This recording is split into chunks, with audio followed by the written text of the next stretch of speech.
I grew up in a small community in southern Bavaria, Germany. There were only 8 other kids in my age group, so the school had to slap together several classes into one.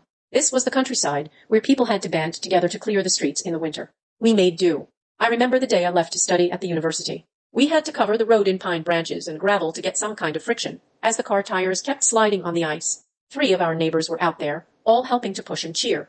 I barely made it to the train before the doors closed.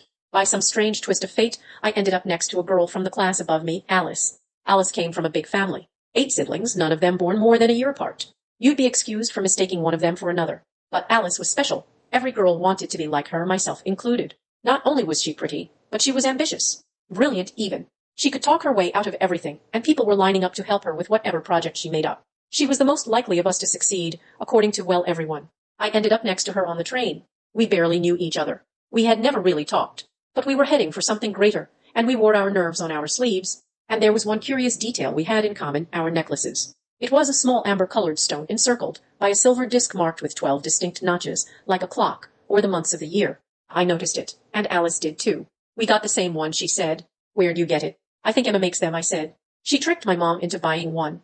Weird how Emma doesn't wear one of her own. They're kinda dumb. I just blurted it out, but it got a laugh out of her.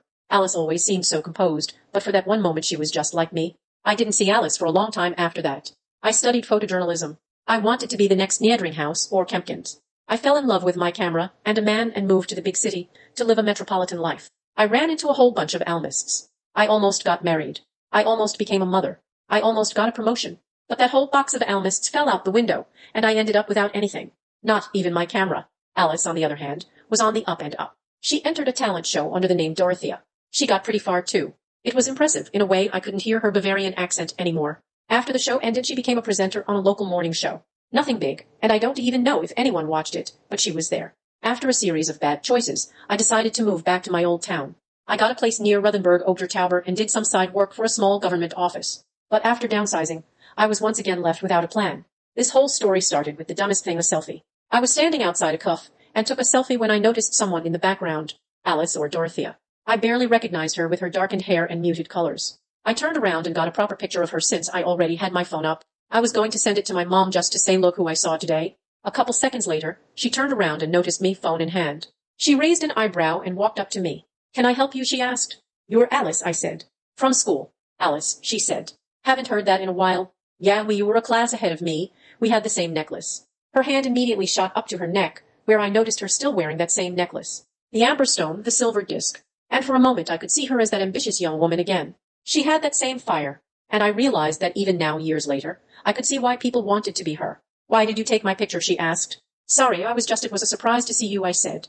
Is that okay? Yes, of course. Do you take a lot of pictures? I used to, I admitted. But you can't make much money with a phone camera. She gave me a long, curious look. She considered something, crossing her arms. She looked back on the cafe, then at me. I think she could tell my phone was a couple of years out of date. We should talk, she said.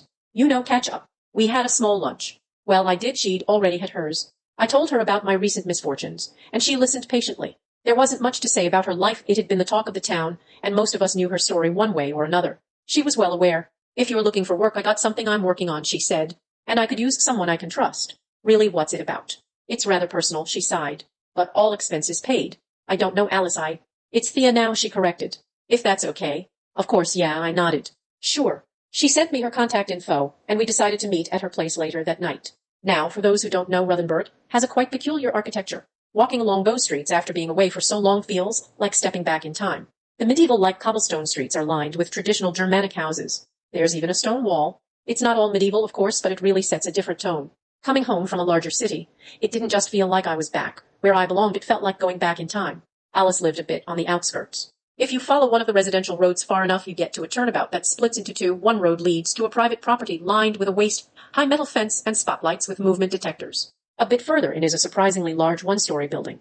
A somewhat modern yellow house with white square windows and a tall grayish-shaped roof, complete with a garden on the east side. It was too cold to grow anything now, but a tired fountain still puttered water from the stone of 2 wrestling cherubs. Alice greeted me by the door long before I knocked.